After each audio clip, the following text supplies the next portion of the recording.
Hello દોસ્ત, myself Parth Dave and welcome to the expert talk. મારી સાથે અત્યારે ડૉક્ટર હેમાંગ બક્ષી છે, uro oncologist and robotic surgeon. Welcome to expert talk sir. Thank you mister Parth. સૌથી પહેલાં તો અત્યારે રોબોટિક સર્જરીની ઓલ ઓવર શું સ્થિતિ છે? રોબોટિક સર્જરી છેલ્લા 25 વર્ષથી દુનિયાભરમાં છે અને ઇન્ડિયામાં ઘણા વર્ષોથી એ ટેકનોલોજી આવી ગઈ છે. અમારી હોસ્પિટલમાં ગુજરાતમાં છેલ્લા ઘણા વર્ષોથી છે. અમારી હોસ્પિટલમાં છેલ્લા 10 વર્ષથી અમે રોબોટિક સર્જરી કરી રહ્યા છીએ અને એ ટેકનોલોજી હવે કોઈ ફ્યુચરિસ્ટિક ટેકનોલોજી નથી રહી કે આપણે ભવિષ્યની વાત કરીએ. A technology is here and now અને એના ઘણા બધા ફાયદા છે અને નોટ જસ્ટ અમોંગ્સ ડૉક્ટર્સ પણ પબ્લિકમાં પણ એ હવે એક્સેપ્ટન્સ આવી ગયું છે કે રોબોટિક સર્જરી કન્વેન્શનલ સર્જરી કરતાં કેન્સર માટે એસ્પેશિયલી વધારે સારા પરિણામ લાવે છે. યસ. એસજીજી આસ્થા સેન્ટરમાં 2 રોબોટ છે જે પ્રેસ કોન્ફરન્સમાં વાત કરી એના વિશે. હા, સો robotic company originally intuitive surgical નામની કંપની અમેરિકન કંપની છે. ઓકે. ડાવિન્ચી રોબોટ્સ બનાવે છે. એ લોકો પાયોનિયર છે રોબોટિક ટેકનોલોજી. સો જે પાયોનિયર હોય એમને મોટા એડવાન્ટેજીસ હોય કે આખી ટેકનોલોજી એ લોકોએ ડેવલપ કરી, રિફાઇન કરી અને જે ડાવિન્ચી એક્સઆઈ જે રોબોટ છે અમેરિકાની બહાર આ લેટેસ્ટ રોબોટ છે જે આપણી પાસે 10 વર્ષથી છે અને બીજું મશીન પણ અમે કોઈ બીજા રોબોટ કરતાં એ જ મશીન લેવાનું પ્રિફર કર્યું જેથી કરીને દર્દીને સેમ ક્વોલિટી એશ્યોરન્સ આપણે આપી શકીએ.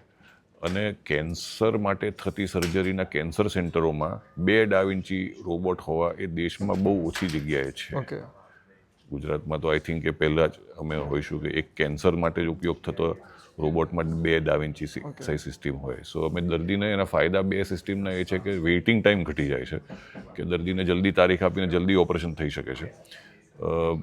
દર્દીની રિકવરી, સગાઓની પાછા બહારથી ઘણા બધા દર્દી આવેલા હોય છે. દરેક સગાઓને જલ્દી પાછા એમના વતને જવું હોય તો એનો પણ ઘણો ફાયદો આવે. જો લોંગ વેઇટિંગ લિસ્ટ ના હોય જે 2 રોબોટના કારણે આપણે જોવા મળે.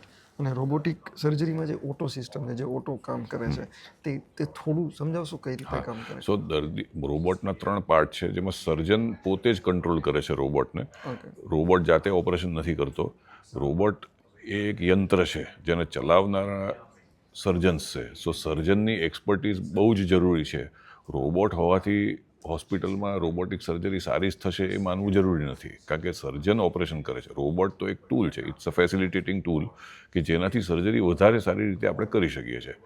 ગાડી આપણે સારી મર્સિડીઝ કે BMW લાવીએ તો ચોક્કસ સારું પરફોર્મન્સ આવે ઓવર એની અધર કાર, પણ સાથે ડ્રાઈવર પણ સારો હોવો ખૂબ જરૂરી છે. રાઈટ. ડ્રાઈવરલેસ કાર ચોક્કસ આવી છે અમુક દેશોમાં. ડ્રાઈવરલેસ એટલે સર્જનલેસ રોબોટ ઇન ધ સેન્સ કે રોબોટ જાતે જ ઓપરેશન કરી શકે એવી ટેકનોલોજી હજી સુધી દુનિયામાં નથી.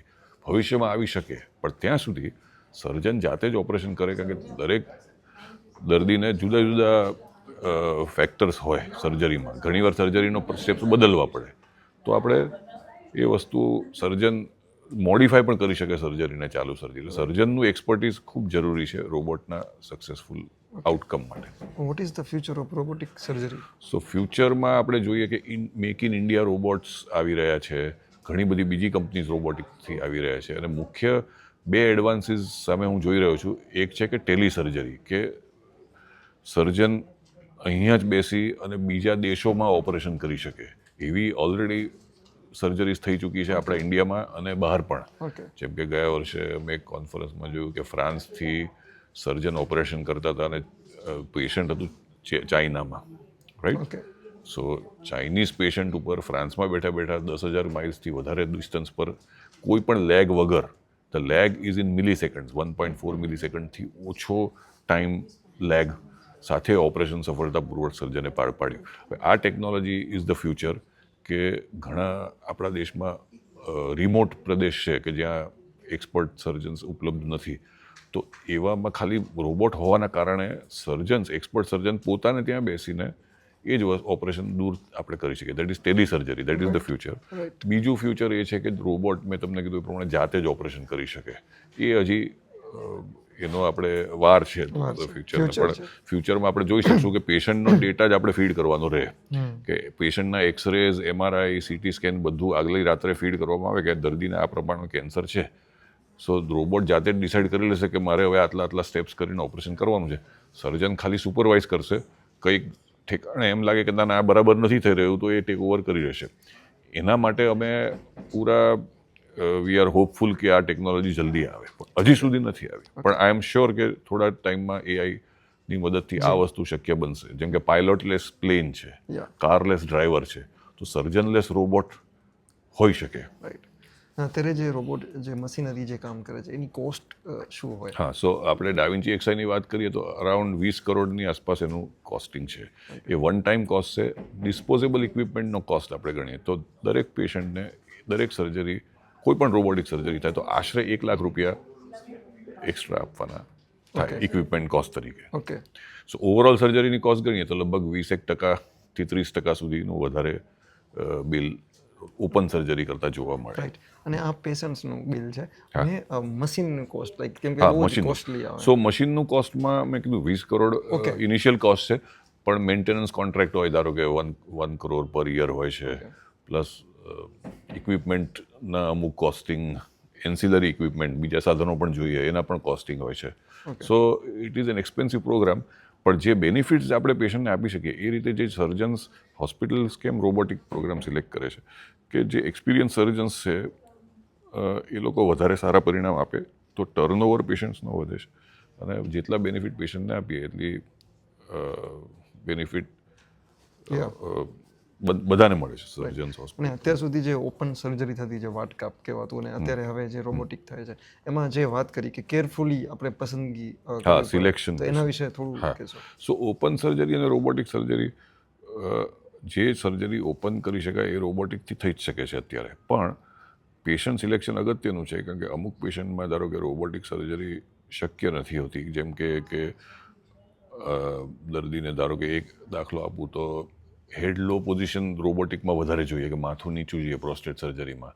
હવે એમને કોઈ આઈના ઇસ્યુ હોય કે શ્વાસના ઇસ્યુ હોય તો આપણે, અથવા ઘણી બધી પેટની પહેલાં સર્જરી થઈ ચૂકી હોય ઓપન સર્જરીઝ, કે જેમાં રોબોટના ઇન્સ્ટ્રુમેન્ટ નાખવા અઘરા પડતા હોય આંતરડાને ઈજા કર્યા વગર, તો એવા કેસમાં અમે ઓપન સર્જરી કરતા હોઈએ છીએ. રાઈટ. પણ એ 90% સર્જરી અમારી અત્યારે રોબોટિકથી જ થાય છે. ઓકે. દર્દીઓ પણ એક્સેપ્ટ કરે છે અને ઘણા બધા દર્દીઓ એ રીતે કરવા જ આવે છે કે ભાઈ અમારે રોબોટિક સર્જરી કરાવી છે. રાઈટ. સો તે છતાંય અમુક કેસમાં એવું હોય, જેમ કે બહુ જ મોટી કિડનીની ગાંઠ છે તો એ હું રોબોટથી કરું કે ચીરો મારીને કરું, આઉટકમ સેમ આવવાનો છે. કારણ કે એ કાઢવા માટે મારે ચીરો તો પેટ ઉપર ક્યાંક મોટી ગાંઠ કાઢવા માટે મૂકવાનો જ છે. તો એમાં હું જ દર્દીને કહીશ કે ભાઈ તમારા કેસમાં ઓપન સર્જરી વધારે સારી છે. દરેક કેસમાં કેન્સરમાં રોબોટિક સર્જરી જ કરવી એવું માની લેવાની જરૂર નથી. અમુક કન્ડિશન્સ હોય, જેમ કે મોટા ટ્યુમર્સ હોય પેટની અંદર, કે જે કાઢવા માટે મોટો ચીરો મૂકવાનો હોય કિડનીમાં, કેન્સરમાં ફોર એક્ઝામ્પલ, તો એના માટે ઓપન સર્જરી સારી જ છે અને ઇનફેક્ટ વધારે પ્રિફરેબલ છે, એવું પણ અમે જાણવું છું. એવું ખરું કે open surgery is more safe કે એવું શું ખરું? ના, જરા actually Depends. Robotic surgery is more More safe safe, then okay. Open, કારણ કે મેગ્નિફિકેશન વધારે દેખાય છે.